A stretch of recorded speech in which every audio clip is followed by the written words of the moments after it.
Yeah, that's not unlike you know what I hear the group we call McBrayer's boys talk about Coach McBrayer living with them there in Stateland Hall. Who were some of the other folks on the campus with whom you had contact and you remember, faculty and staff members? You mentioned Dr. Donovan. Did you ever have any direct contact with Dr. Donovan? Yes, I did. In fact, when I first came to Eastern, I did. I was over here about a week, and we had 2 or 3 students from Benham who were students over at UK. And so they came over to visit me one Saturday. And so we went to the picture show downtown and came back. And as we come back, 1 or 2 of the boys walked across the campus on the grass, and the night watchman got after them for doing that. And one of the boys from UK got sort of hasty with the night watchman, and he says, well, I'll just take you to the president. And then he said, well, do it then. And he did. We went over to the president's house. It was about 9:30 or 10 o'clock at night, and he knocked on the door and says, president said, who's there? And he said, it's a night watchman. He said, well, what do you want? He said, I got some students here I want you to talk to. What about? He said, they walked on the grass.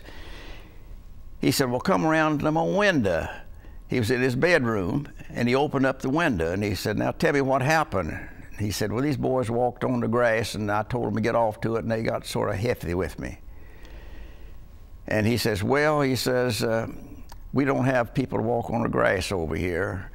He says, if you come over here to visit, we'd like to have you, but you have to obey our rules and laws that we have. And he says, who did you come over here to visit? And he said, Mr. Thurman, Spider Thurman. He says, well, I've heard about Mr. Thurman.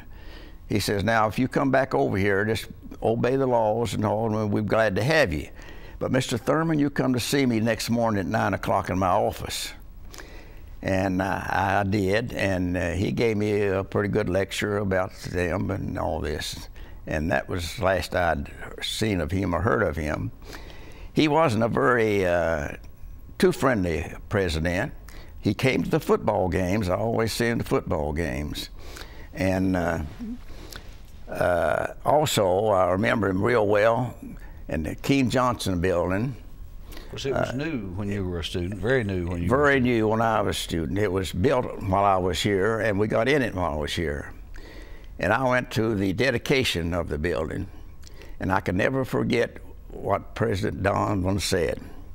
He said, on the completion of this building, I can see no other use for any more buildings on Eastern's campus. Yeah, which was, you know, I've heard that cited often. I've also heard it said that when the Memorial Science Building was built in the 50s, that O'Donnell, President O'Donnell, made a very similar comment. Now, you know, we've got 2 very fine buildings under construction right now, a new Performing Arts Center and a new phase 1 of a new science building. And I promise you that when we dedicate those buildings, that I'm not going to say that I don't see any need for any more buildings on the Eastern campus. You know. Yeah. Well, at that time, I agreed with him.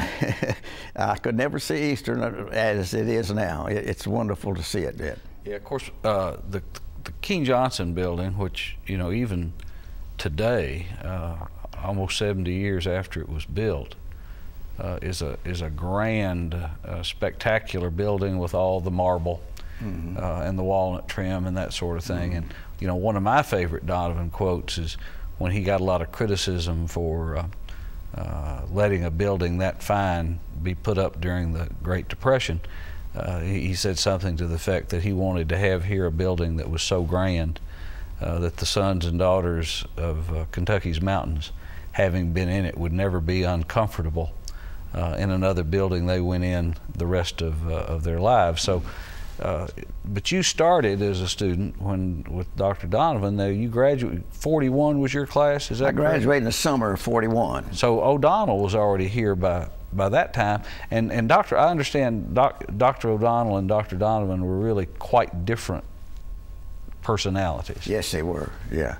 Yeah, I wasn't here but just a semester under O'Donnell. but he was a sort of a friendly guy on the campus, and walked on the campus and knew most all the students, called them by name. And Donovan was just opposite that.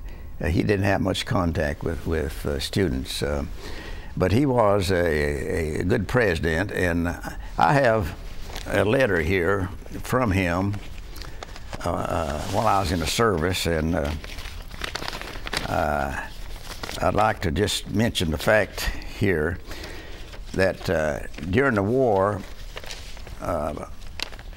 he hired Coach Rankin to come to University of Kentucky with the Army that was training there on it to take care of them. And I wrote him a letter congratulating him on getting Rankin, and told him what a good job he would do. And what he says, I asked him if he remembered me, and he said, indeed, I do remember you, for I have always regarded you as the outstanding football player of all times at Eastern. I always remember that your character and ability as a scholar matched your skill and power as an athlete. You are the type of young man that one does not forget. And when the war is over, I hope you will come by the University of Kentucky and to see me. So, he didn't say anything about remembering having problems with you on the grass. No, he didn't. Yeah. He probably didn't do that. But anyway, I had very good relations with him, and I guess he thought that his contact with the students was done through the chapel programs that we had at that time. I think every Wednesday, the third period, everybody had to keep that open, and we had to go to the chapel programs, and he had the programs, and he talked to us about the campus and how to keep it clean, and how to close the windows to keep in the heat when we left the rooms, and turn off the electricity and all that. Before you and I ever met, I was, growing up here in central Kentucky, I was very aware of this fellow named Spider Thurman, because seemed like more years than not, he had his Clay County basketball team in the state tournament. Most of those years over in Lexington, occasionally, I guess, in Louisville. So when Bob Martin brought you here in 1961, I was very eager to meet this fellow that I knew so well. When Dr. Martin reached out and tapped you to be the executive director of the Alumni Association, what kind of expectations did he set forth for you and our alumni relations at Eastern? Well, as far as I can remember, I don't think he gave me any expectations. He just turned it over to me and said, "Here it is. You take the alumni." And it was more or less before I took over the alumni office. Murray Frances Richards was a part-time alumni. Mm-hmm. She taught a full class and then tried to run the alumni office, in which it was too much to do, and they needed a full-time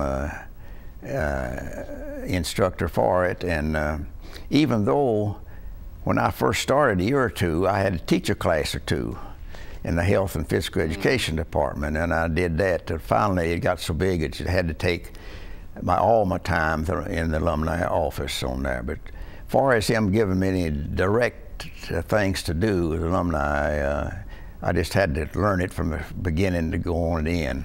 Yeah, but from my perspective, looking at it, it always appeared, it was very evident that Dr. Martin was very supportive of your efforts to grow the Alumni Association and get these new chapters started, because wherever you needed him to be, it seemed he went there for you. That's exactly right. He was very interested in alumni, and being an alumnus himself, and he sort of liked to travel and visit alumni at different places, and with the help of Public Relations Department, which you were in at that time, and Don Feltner's office, gave me a great bit of help in organizing those alumni chapters.